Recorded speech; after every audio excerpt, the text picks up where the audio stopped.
Fala galera, Nicolas aqui. Hoje o nosso grupo vai estar apresentando sobre formas de relevo e estruturas geológicas. Bem, eu espero que esteja todo mundo preparado porque tem muita coisa pra gente ver, muita coisa mesmo, olha o tanto de assunto, cara, é muita coisa.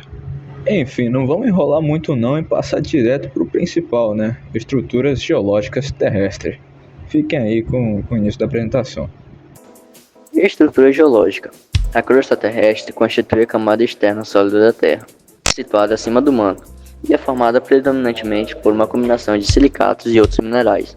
Ela é dividida em duas entidades geomorfológicas distintas, a crosta continental e a crosta oceânica. A crosta continental é composta por uma variedade de rochas, principalmente graníticas, e apresenta espessura variáveis, podendo atingir até 70 km de profundidade, enquanto a crosta oceânica é dominada por rochas basálticas e é consideravelmente mais fina, com uma espessura média de 5 a 10 km.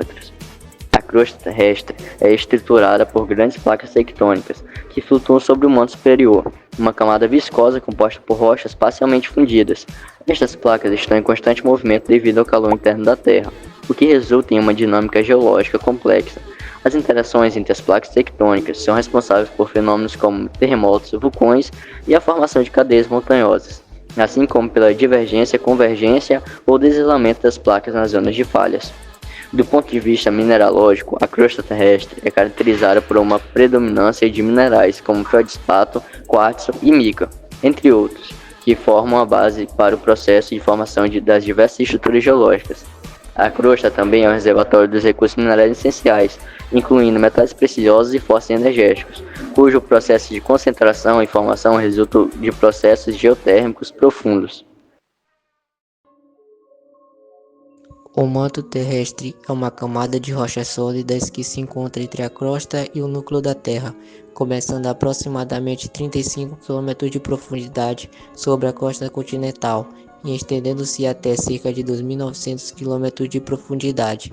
Esta camada representa cerca de 84% do volume total do nosso planeta, destacando-se por sua composição e estrutura únicas. O manto é dividido em duas partes principais: o manto superior e o manto inferior. O manto superior se estende desde a base da crosta até aproximadamente 670 km de profundidade e é composto por rochas ricas em silicato, como peridotito e olivina, com temperaturas variando de cerca de 500 a 900 graus. Já o manto inferior vai de aproximadamente 670 km até 2.900 km de profundidade, onde as rochas são mais densas e estáveis devido a altas pressões e temperaturas que podem chegar até 4.000 graus. Apesar de ser sólido, o manto possui uma viscosidade que permite sua deformação lenta ao longo do tempo, facilitando o movimento das placas tectônicas. Este movimento é impulsionado pela convecção, onde o calor do núcleo terrestre aquece o manto, fazendo com que o material quente suba e o material frio desça. Este processo de convecção é o principal motor das placas tectônicas. A importância do manto terrestre é inegável. Ele é responsável pela dinâmica tectônica, incluindo a deriva continental, formação de montanhas, terremotos e vulcanismo. Além disso, o manto desempenha um papel crucial no ciclo das rochas, contribuindo para a formação de novas rochas na superfície através do magmatismo e reciclagem de materiais antigos.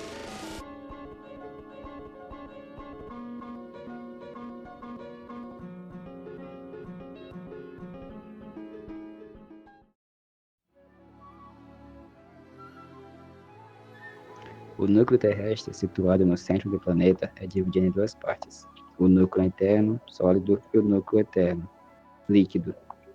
Ambos são compostos principalmente por ferro e níquel, com traços de elementos leves. A alta pressão no núcleo interno mantém sua forma sólida, mesmo com temperaturas superiores a 5.000 graus, enquanto o núcleo externo, menos denso, permanece líquido e dinâmico. A circulação de metais no núcleo externo cria o geodinamo, responsável pelo campo magnético terrestre, essencial para proteger o planeta do vento solar. Essa camada também transfere calor para o manto, estimulando processos convectivos que impulsionam a tectônica de placas e o vulcanismo.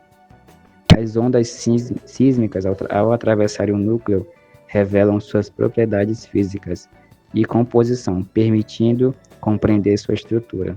Assim, o núcleo influencia tanto a estabilidade geológica quanto os fenômenos essenciais à vida na Terra.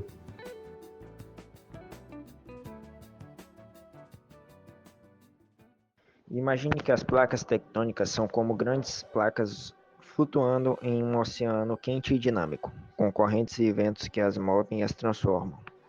As placas tectônicas representam a litosfera, a camada externa sólida da Terra. Sobre o movimento, as placas tectônicas se movem sobre o manto terrestre.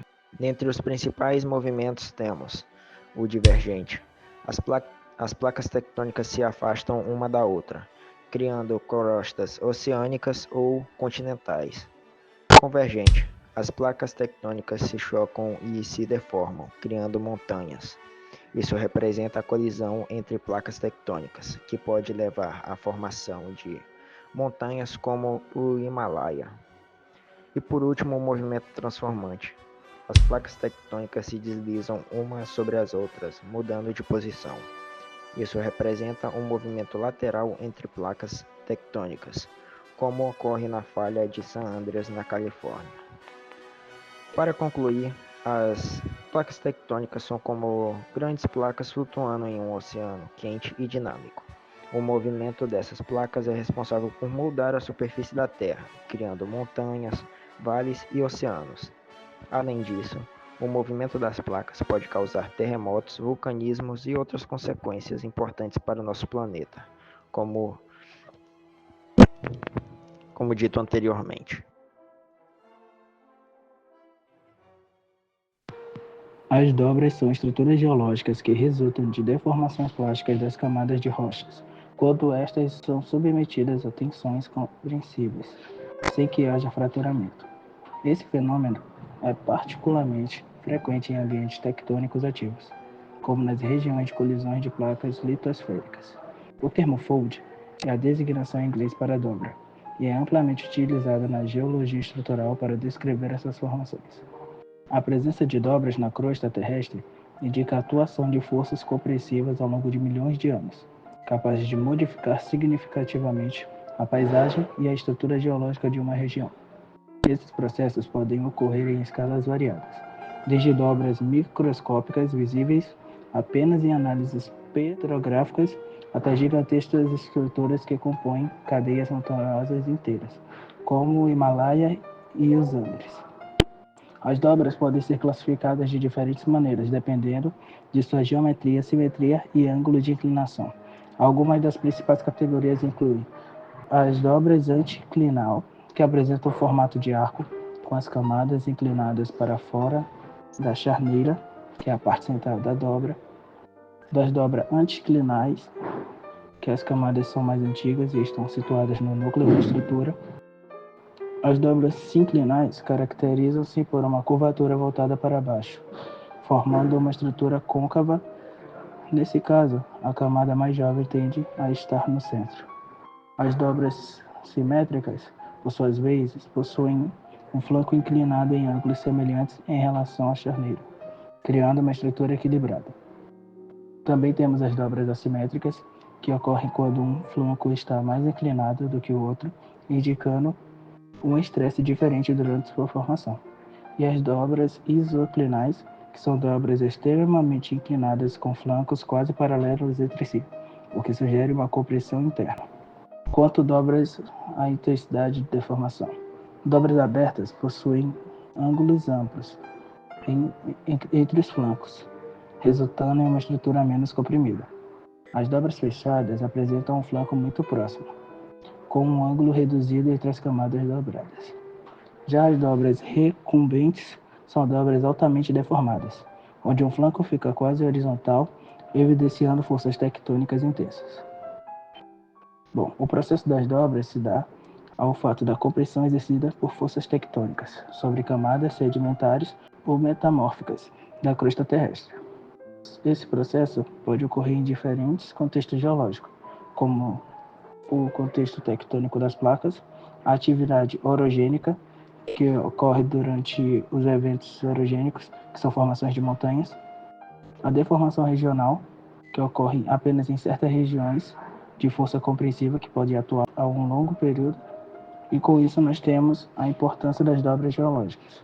O estudo das dobras geológicas é fundamental para a compreensão da dinâmica da Terra. Além de indicar zonas de deformações tectônicas, as dobras ajudam os geólogos a reconstruir a história geológica. 1, 2, 3, som. Bem, se você chegou até essa parte do vídeo, significa que você já viu metade das coisas que o nosso grupo tinha para apresentar até agora, que foi basicamente a estrutura geológica terrestre, ponto. Com essa parte já dissecada, agora a gente vai passar para a próxima parte, que são as formas de relevo terrestre. Começando, é claro, com os tipos de relevo. Bem, vamos lá, né? Porque o vídeo tá muito longo, eu vou tentar ser o mais breve possível com a definição e a descrição dos tipos de relevo. Bem, primeiramente, o relevo é a configuração da superfície terrestre moldada por processos geológicos e erosivos ao longo do tempo. Os principais tipos de relevos são montanhas, grandes elevações naturais formadas pelo movimento de placas tectônicas, podendo ter picos altos e vales profundos, planaltos, áreas elevadas com superfícies regulares, onde a erosão predomina sobre a sedimentação, formando escapas e chapadas, planícies, regiões planas de baixa altitude formadas pela deposição de sedimentos trazidos por rios, ventos ou mares. E depressões, áreas mais baixas que o relevo ao redor, podendo ser relativas acima do nível do mar ou absolutas, abaixo do nível do mar. Geralmente resultado de processos erosivos também.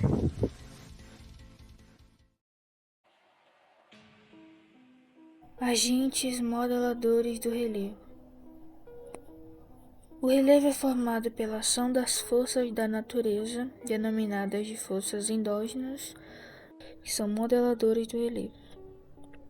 Os agentes transformadores do relevo são classificados conforme a origem de suas ações. Aqueles que atuam abaixo do solo são chamados de agentes endógenos ou internos. E aqueles que atuam sobre a superfície são chamados de agentes exógenos ou externos. Agentes internos ou endógenos também são chamados de modeladores e costumam ser subdivididos em 3 grupos: o tectonismo, os abalos sísmicos e o vulcanismo. Erosão pluvial é caracterizada pelo desgaste das rochas próximas à área de rios, com o processo de cheia e estiagem. Erosão pluvial, elevada quantidade de chuvas da zona tropical do planeta. Trata-se da ação das chuvas sobre o solo. É um tipo grave e bastante comum no Brasil devido à elevada quantidade de chuvas da zona tropical do planeta. Essa erosão pode gerar uma série de desdobramentos simples, como a lavagem da camada superficial do solo, até desdobramentos mais complexos, como sulcos. Ocorre quando o escoamento da água sobre os solos intensifica o seu desgaste a ponto de formar pequenos cortes no terreno. Erosão eólica ocorre devido à ação dos ventos sobre as rochas e os sedimentos. Erosão glacial é o tipo de erosão causada pelo gelo, principalmente em áreas polares e subpolares. Ocorre quando a água infiltra no solo e nas rachaduras das rochas e se congela, dilatando seu volume e quebrando as rochas por dentro. Erosão marinha.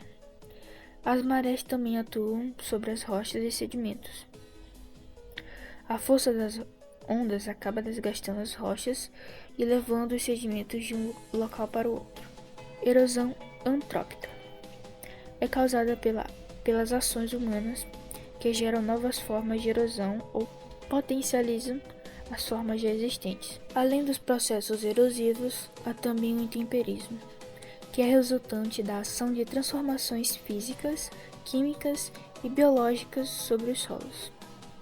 Esse processo também é conhecido como meteorização e é responsável pela desintegração e decomposição dos solos e das rochas. No intemperismo físico, há a quebra ou degradação mecânica da rocha pela temperatura. No intemperismo químico, há a decomposição da rocha pela ação da água. No intemperismo biológico, a causa em geral é a ação dos seres vivos e pode ser biológico, físico ou biológico-químico. Sedimentação ou deposição, que é o ganho de sedimentos. É o processo de desgaste das rochas e dos solos, ocasionada a partir dos agentes externos ou exógenos de transformação do relevo. Esse processo é responsável pela transformação das rochas ígneas e metamórficas em rochas sedimentares. Sedimentos são pedaços de solo ou de rochas deteriorizados em pequenas partes, ou até em pó ou poeira. Quando esses sedimentos se aglutinam, dão origem às rochas sedimentares.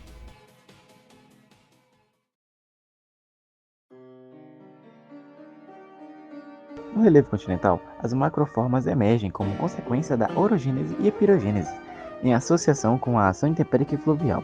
Já no relevo oceânico, o domínio submarino do relevo terrestre é estruturado a partir da morfodinâmica tectônica e sedimentar. Apresenta feições morfológicas e singulares.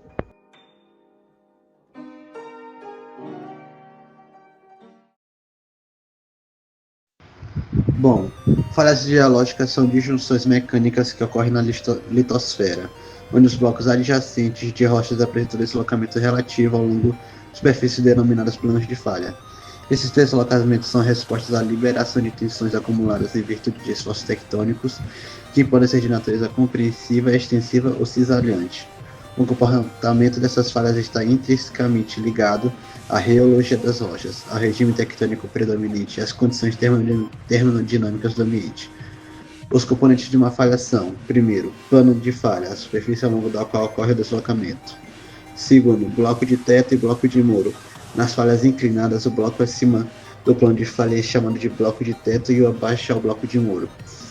E por terceiro, rejeito da falha é a medida do deslocamento relativo entre os blocos, podendo ser subdividido em rejeito horizontal, cisalhamento e vertical, desnivelamento. Aí vamos para o regime de esforços tectônicos, sendo eles extensional, predomina em ambientes de rifteamentos ou margens divergentes, resulta em falhas normais, onde o bloco de teto desce em relação ao bloco de muro, associada a subsidência crustal e formação de bacias sedimentares.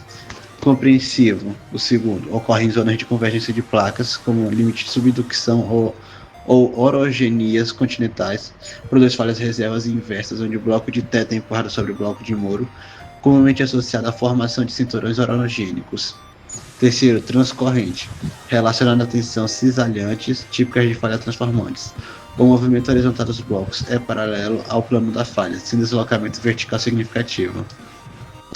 E aí vamos para a classificação cinemática das falhas. Normal, deslocamento vertical devido a tensão extensional. Reservas, deslocamento vertical relacionado à compressão. E transcorrentes, ou transcorrentes puras, deslocamento lateral associado ao cisalhamento horizontal. E oblíquas, apresentam componentes significativos de movimentos vertical e horizontal, sendo híbridas em natureza. Estrutura e comportamento das falhas. Estrutura e comportamento das falhas. O comportamento de uma falha varia dependendo das condições locais de pressão e temperatura. Primeiro, Barrel faulting, ou comportamento frágil, típico da crosta superior, onde baixas pressões e temperaturas favorecem rupturas bruscas, associado a terremotos e formação de brechas de falha. Ductile shear zones, ou comportamento dúctil, ocorre em profundidades maiores, onde as rochas formam plasticamente em resposta a tensões prolongadas, formam bandas de cisalhamento de alta ductilidade. E por último, importância geológica, para saber aprender. Sismologia, falhas ativas são fontes de terremotos, como a falha de Sandra. Recursos naturais, são controles importantes na acumulação de petróleo, gás, água subterrânea e minerais metálicos, devido às alterações nas propriedades de permeabilidade. Geomorfologia, modela o relevo terrestre, criando estruturas como vales tectônicos, escarpas, iortes e grabes. Tectônica global, são chaves da compreensão da dinâmica das placas tectônicas e na reconstrução de paleografias.